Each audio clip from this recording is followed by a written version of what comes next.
Я впервые увидела Евдокию Степанову во время Дней русской литературы и искусства в Якутске на примере балета «Чурумчуку» в июне 1964 года.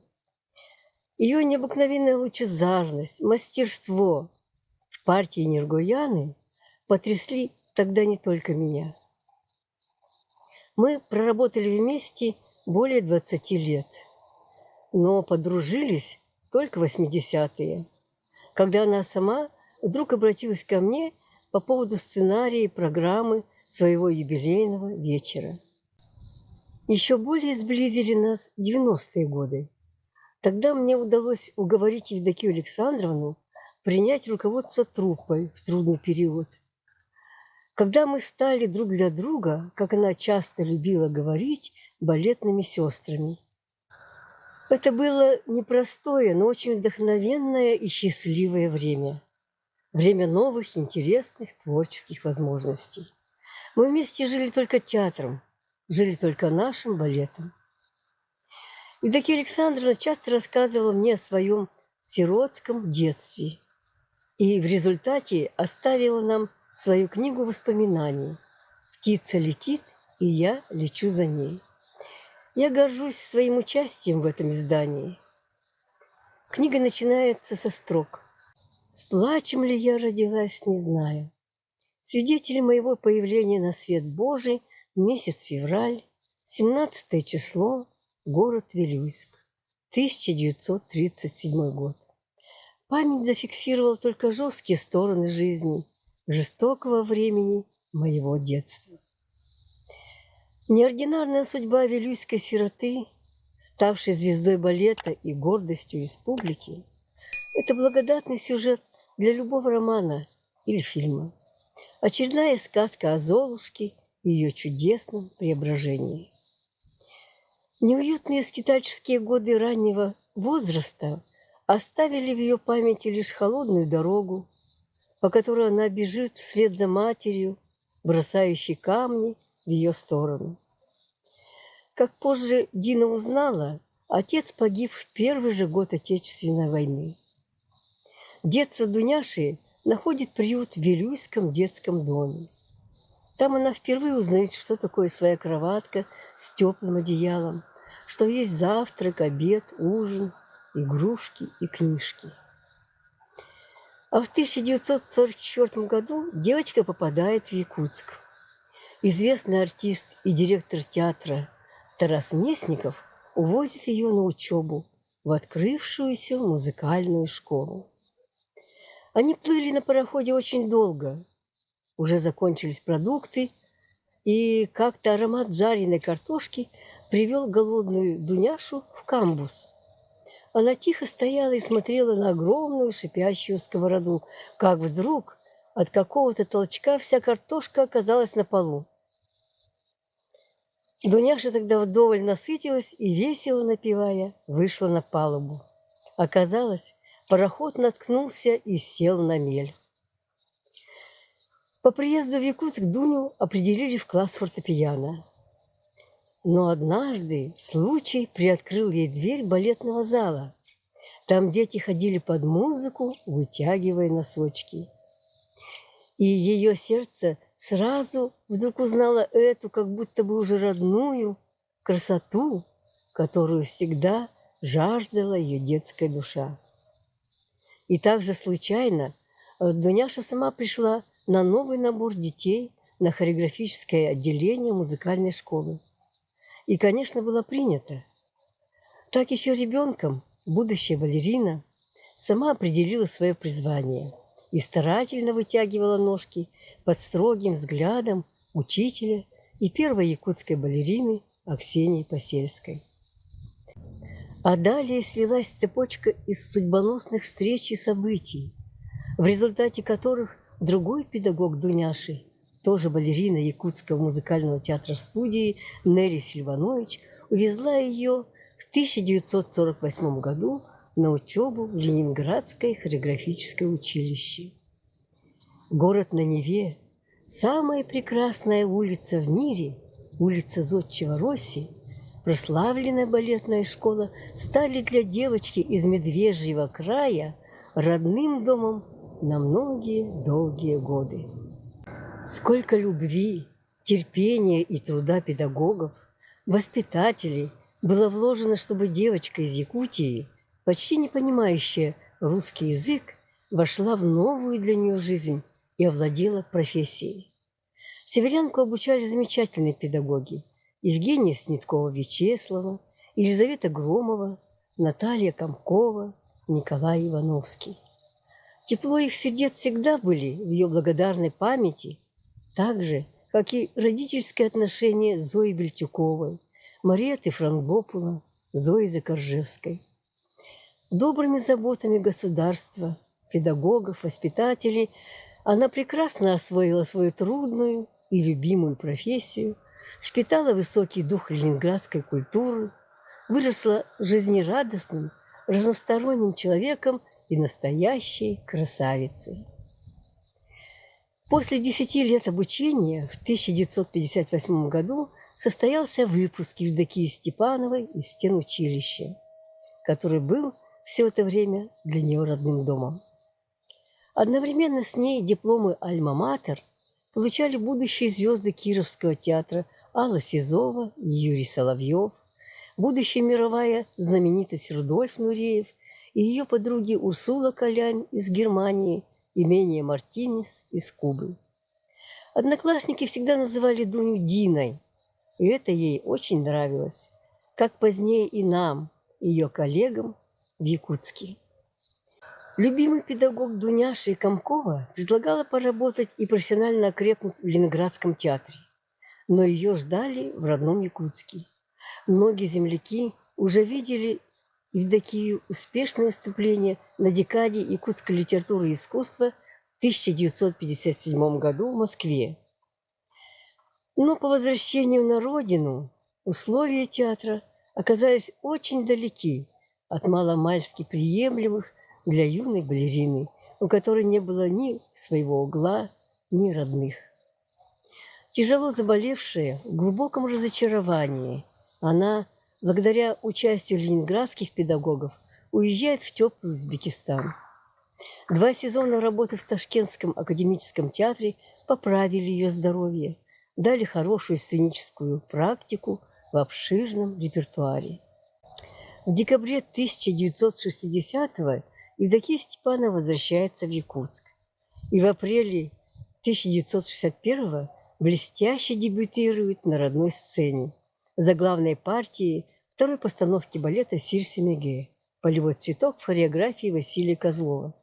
С этого момента ее творчество в центре культурной жизни республики.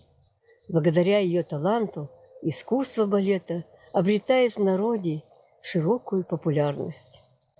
Став первой профессиональной балериной, Евдокия Степанова доказала плодотворность обучения кадров в академической школе, радикально изменила отношение руководства республики к искусству балета в целом. Целенаправленно стали направляться целые группы детей на учебу в центр, и это определило новый этап в развитии классического балета. Одним словом, ее появление естественным образом открыло дальнейшие горизонты профессиональному балету и хореографии республики на многие десятилетия, вплоть до появления своего училища.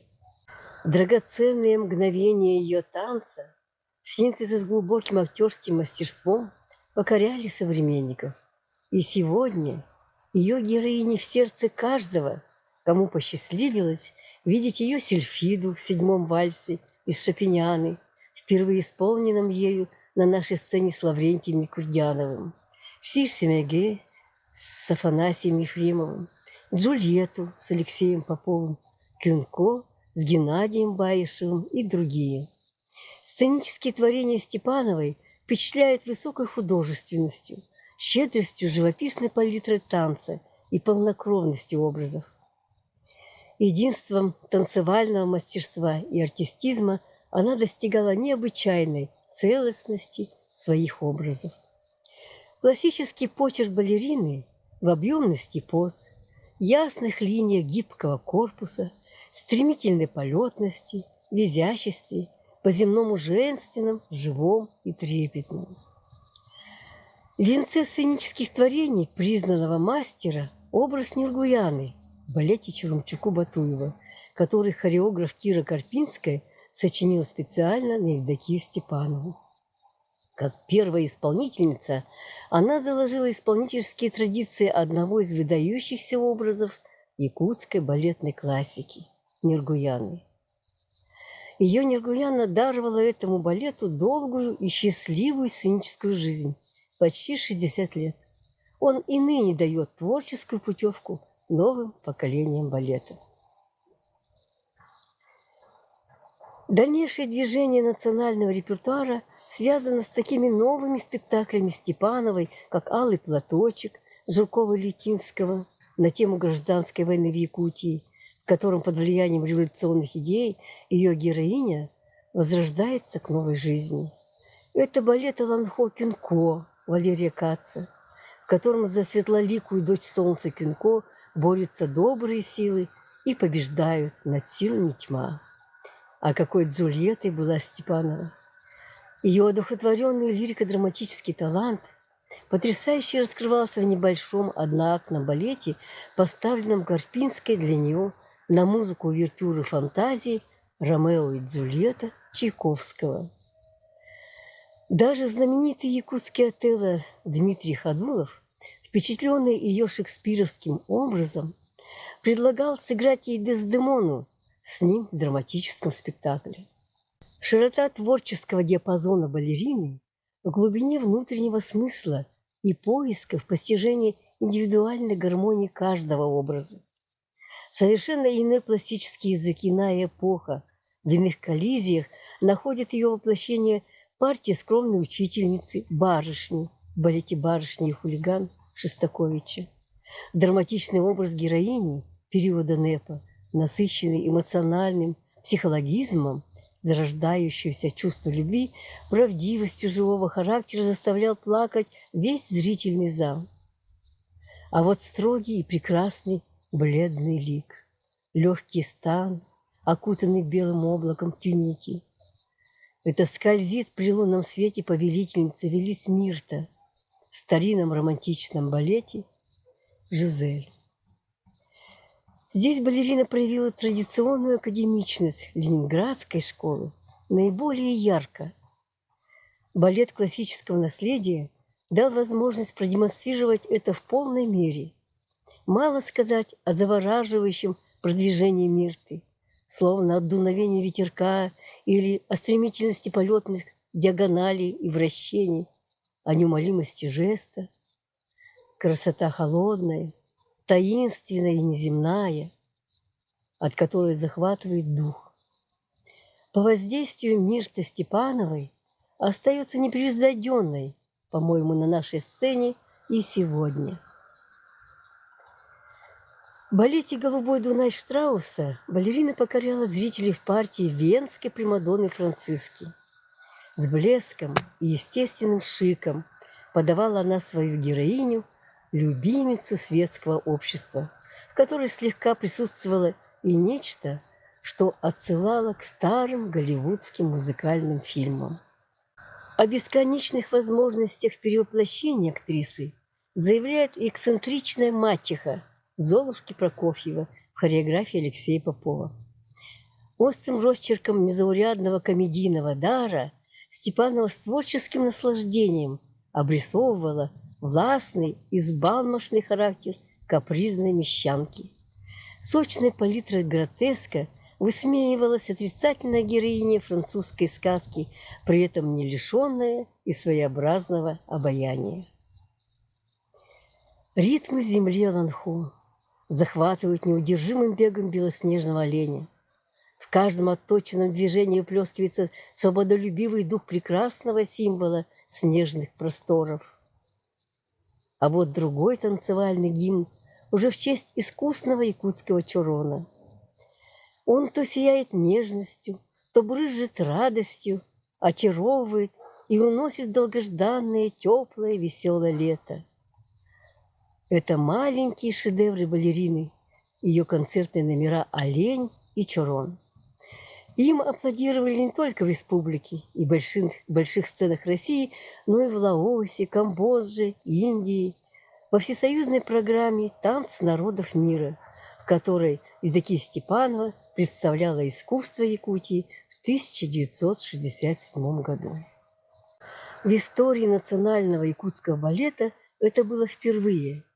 За рубежом выступления балерины из далекого севера, сопровождавшиеся огромным успехом, вызвали большой резонанс. Она награждается орденом изящных искусств принца Камбоджи Нарадома Сианука. Талантливо воплотить дух родного фольклора – это понятно, кажется, но также глубоко постичь танец другого народа удается далеко не всем.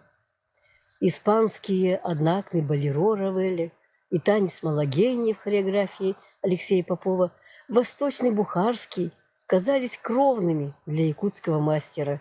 Настолько они были пронизаны тонким чувством стиля в передаче сущности танца того или иного народа. Ярким пламенем пылал страстный монолог борьбы между чувствами гордой испанки.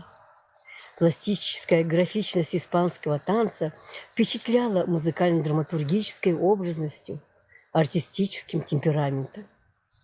Интересная история появления в ее репертуаре бухарского танца, также являвшегося коронным номером балерины. Когда-то этот танец был поставлен для знаменитой узбекской танцовщицы Галии Измайловой, которая лично передала его Евдокии Степановой перед ее отъездом из Ташкентского театра в Якутск. Кроме того, на прощение узбекский театр подарил ей прекрасный, богато расшитый костюм из темно-синего шелка для бухарского. Сколько раз балерина выходила в нем на бис. Казалось, зрители готовы наслаждаться этим танцем до бесконечности.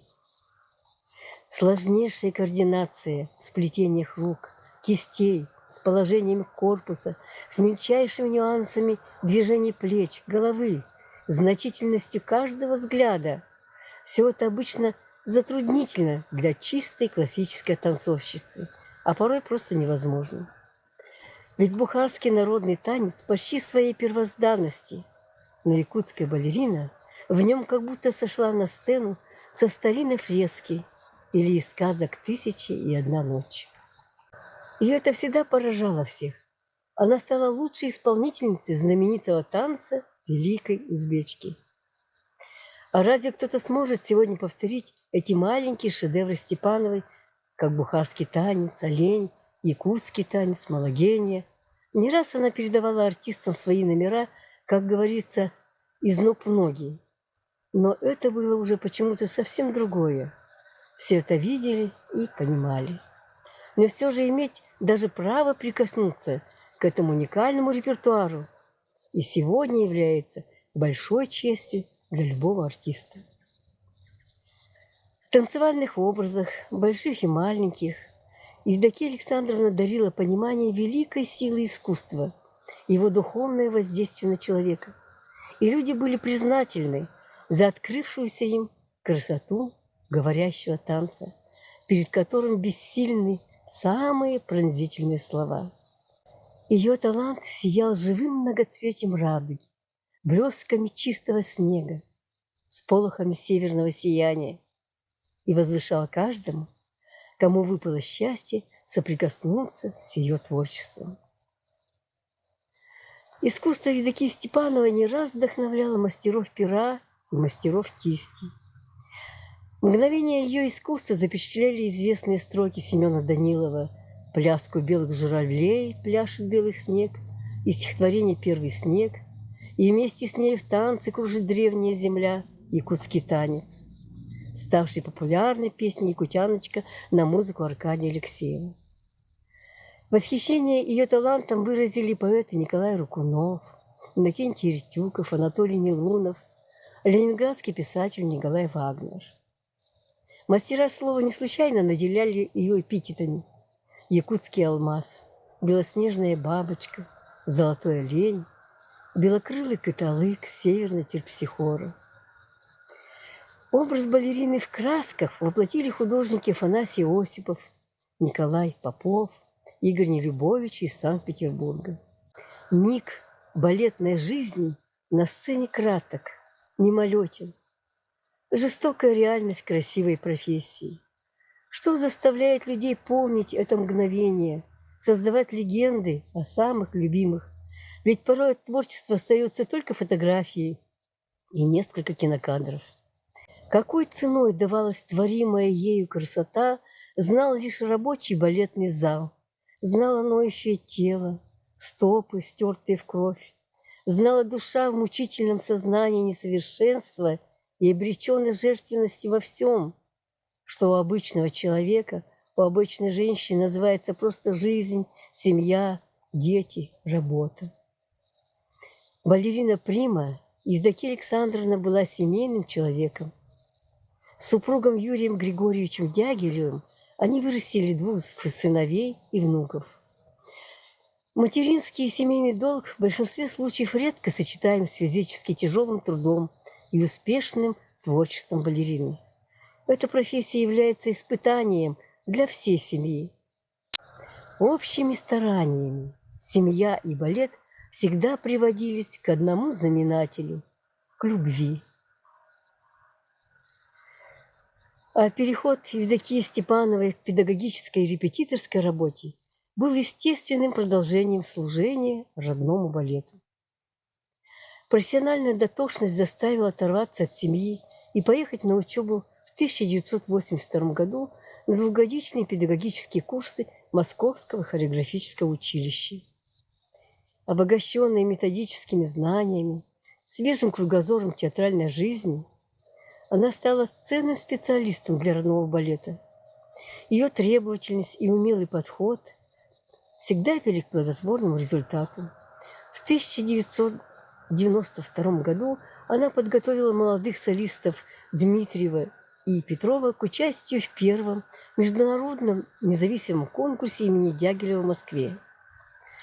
И победа дипломанта конкурса Владислава Петрова принадлежала по праву и его педагогу Степановой. Номер 34.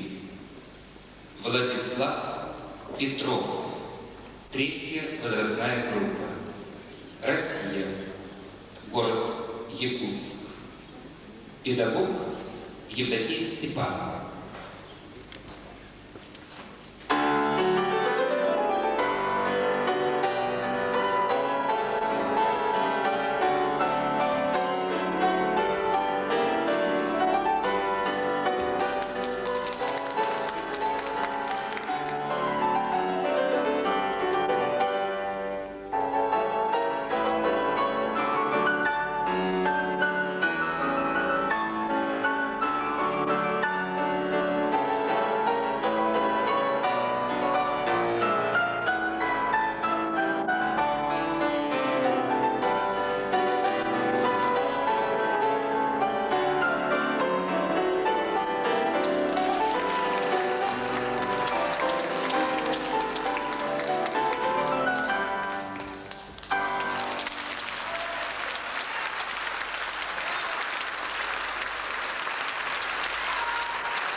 Дмитрий Дмитриев.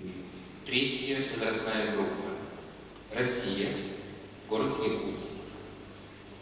Пуни. Вариация из балета Сатанинова.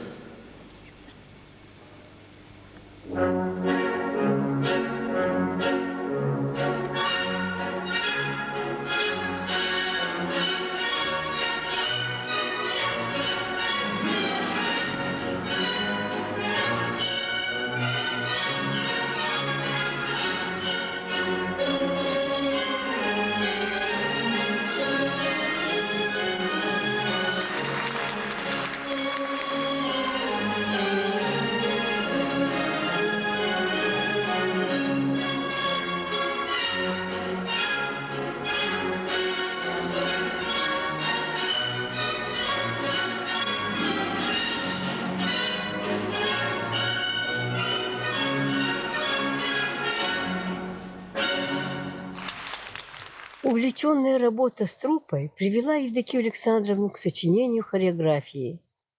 Это ее оригинальные номера «Кастаньеты», на музыку Лусера Тена, трио «Песни весны» на музыку Григоряна, «Гроза» Вивальди с участием всей труппы.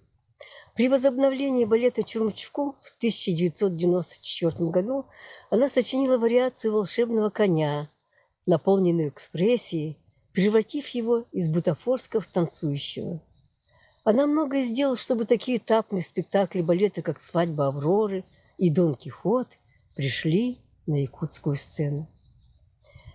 В очередной без времени Евдокия Александровна уже во второй раз согласилась возглавить балет, а затем и на должность директора труппы при новом художественном руководителе Александре Полубенцеве из Санкт-Петербурга. Работали они вместе до 1997 года. На ногах она с раннего утра и до поздней ночи, в балетном зале, на сцене и в театре. Обновленный творческим дыханием, наш балет находился тогда на взлете успеха. Аншлаг на аншлаге, блестящий прием. На сцене еще ярче заблистали таланты Ирины Борисовой, Ирины Пудовой, Гульнары Дуловой, Оксаны Абрамовой, Бориса Матвеева, Владислава Петрова, Дмитрия Дмитриева, Игоря Мясоедова, Владимира Местникова, Саяна Ултургашева. Надо сказать, что историческим событием является первый бенефис балетной труппы в Москве под руководством Евдокии Александровны. Он проходил в январе 1993 года по приглашению Московского театра наций. Изысканный репертуар, якутские артисты очаровали как столичную публику, так и именитых профессионалов, вызвали большой резонанс в прессе, в журнале «Балет», Московского радио, получили высокую оценку в СТД России.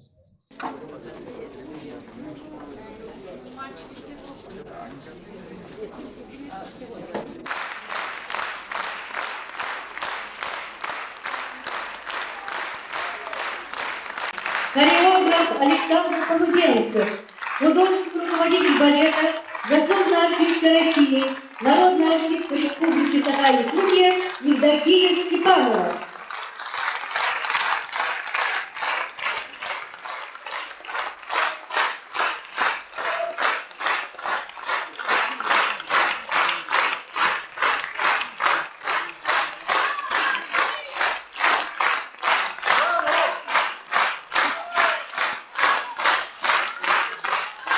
статье попало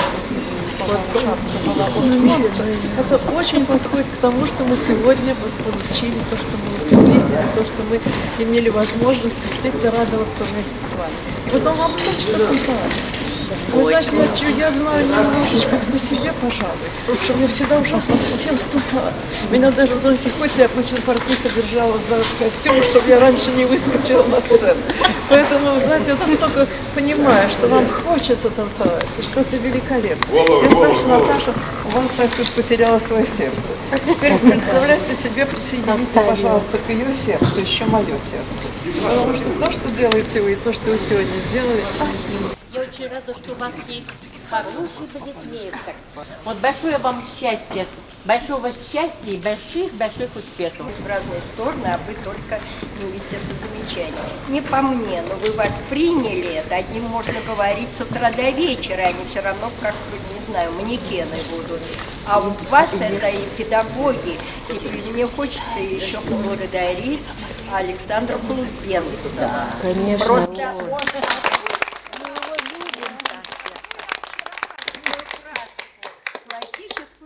симфонию. Ее мало кто вообще в хореографии интерпретировал с таким юмором, но это ему свойственно, мы знаем Полубенцева давно. Я была очарована его одной оперетой. И «Сороку», которую он поставил однажды, я не могу. Да. Такое. И вот такая игривость, лукавство, озорство, Это прелестно. Я знаю, что у вас еще так держать. Может быть, мы все группой снимемся вот так вот.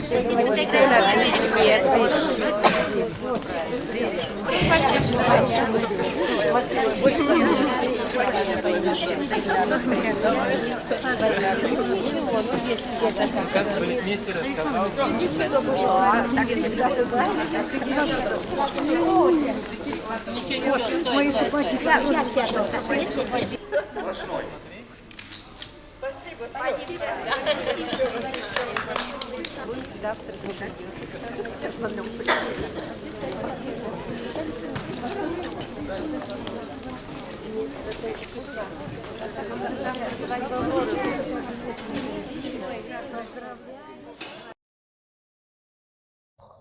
Евдокия Александровна с материнской заботой опекала балетную труппу и улучшала жилищно-бытовые условия молодежи. Впервые по каталогу фирмы Гришко приобретались репетиционные комплекты, и подобное при ней стало в порядке вещей. Она сама заходила в высокие кабинеты с ходатайствами о званиях ведущим солистам, находила спонсоров для спектаклей, а с какой фантазией режиссировались тематические и творческие вечера балета и концерты фонда Возрождения Болгары. Незабываемый и месячный гастроль 1996 года в Китае, аншлаг в 2000-м зале Пекина, городах Шэньчжэнь, Шэньшань, Ухань, Чжэньчжоу. Девочка-сиротка, когда-то ощущавшая себя никому не нужной, стала первой выдающейся профессиональной балериной и руководителем, гордостью и славой своего народа. Но это ничуть не испортило ее характера, ведь она обладала еще и талантом любить людей и быть ими любимой. Насколько богато и щедро выплескивался ее талант на сцене, настолько в обычной жизни она предпочитала, по ее любимому выражению, благородную простоту. Близких друзей и коллег всегда трогали ее чуткое внимание и забота. Праздниками души были для нее дружеские встречи. Очень ценила это общение и сама много давала нам. С ее легкой руки появилась традиция встреч старого Нового года с ветеранами балета. Ее жизнерадостность и кладезь былей из жизни театра, выразительно разыгранные в лицах, ее прекрасно звучавшие «Бесам и мучи», «Дай мне руку», это ее репертуар еще ленинградской поры, делали наши посиделки незабываемыми. Наша старшая балетная сестра была ярким солнцем в нашем кругу и объединяла нас, повторяя: «Вот так и встречайтесь всегда, не теряйте друг друга». Конечно же, пережив сиротство, она особенно ценила это тепло человеческих уз. А ее сердечность, духовная красота и редкая красота земная во многом контрастны сегодня с современной действительности. Вот были у нее любимые строки из Киплинга: «Наполни смыслом каждое мгновение, часов и дней неумолимый бег». Это и есть жизненная кредо и дух Евдокии Александровны Степановой, достойные ее выдающегося таланта. Имя балерины увековечено родным театром оперы и балета еще при жизни. В 2004 году учрежден ежегодный именной грант, а после ее кончины в 2007 на стене ее дома в дни фестиваля балета «Стерх» в апреле 2011 укреплена мемориальная доска с барельефом. С 2009 в Первой республиканской детской музыкальной школе, в которой когда-то она училась, проводится детский республиканский конкурс имени Евдокии Степановой Пинко, а в родном городе Вилюйске проходит конкурс-фестиваль «Вилюйская терпсихора». В 2013 имя балерины присвоено Тогузской гуманитарно-эстетической гимназии в родовом селе Тымпы Вилюйского улуса. Время уносит в вечность легендарное творчество Евдокии Степановой, первой сильфиды якутского балета, освещая стремление и пути к совершенству, словно сияющая вершина. И сегодня, даже по прошествии многих лет, эта вершина во многом остается непостижимой загадкой ее неповторимого большого таланта, отблески которого мы ищем и порой находим в полете новых поколений якутских сельфид.